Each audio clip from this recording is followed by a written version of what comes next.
Praise the Lord, God's anointed ones. Just want to drop a video for you all just to let you know that I'm thinking about you all, that I love you. Some things that the Lord has been dealing with me on today. Today is Monday, and we had an awesome time yesterday as we praised and worshiped the Lord in song, and also as the message came forth that Minister Jacob Shingleton brought with God-sized prayers. He came out of James chapter 4 verse 2.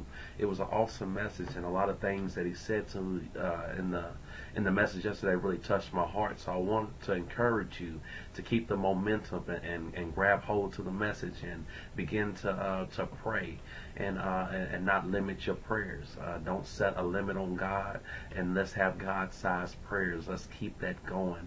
Let's not let that word slip and fall to the ground, but let it accomplish what God has set it out to do, and that is to add it to our relationship in Him immediately. Let's be obedient servants unto God, and when God allows His ministers or our speaker to bring His word, we got to take that word and apply it immediately so we can have good results. And always remember, we go back to the first parable, and if there was ever another name for the church, it'd be the First Parable Church, because I always pound that in. And I know we came out of Matthew one time, but I also want to go in Luke. If you can, just turn your Bible to Luke. It's in chapter 8. It's still the same first parable, but Luke brings it a different way than what Matthew brings it. He brings it a different way than what Mark brings it.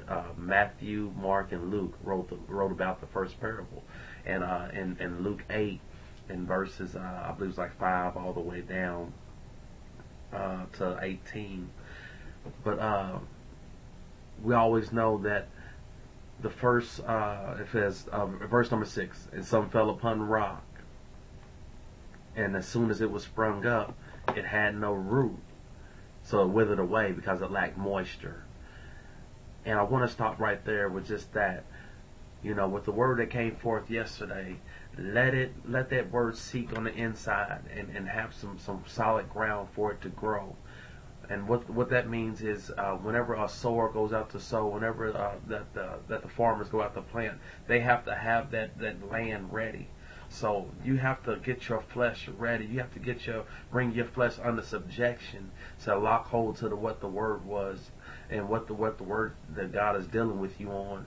You know, whether you're reading and studying in your own personal time, you have to be ready for God to give the increase and let it grow. So, and in that growth, for that to happen, we have to bring our flesh under subjection. So let's not let it spring up and wither away because it's lacking moisture or depth. So let's go deeper in God as God has continued to add this good word unto us.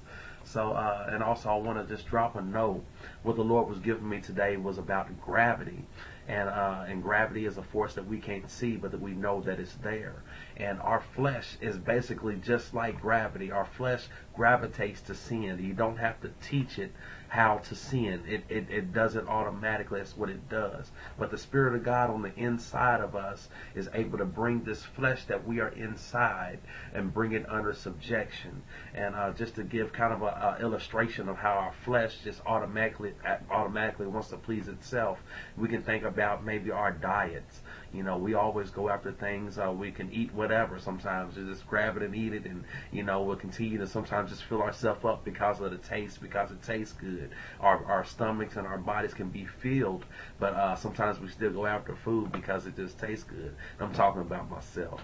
But with that said, it's just trying to give you an illustration of what sin does. Sin always can easily wants to go back to do what it wants to do.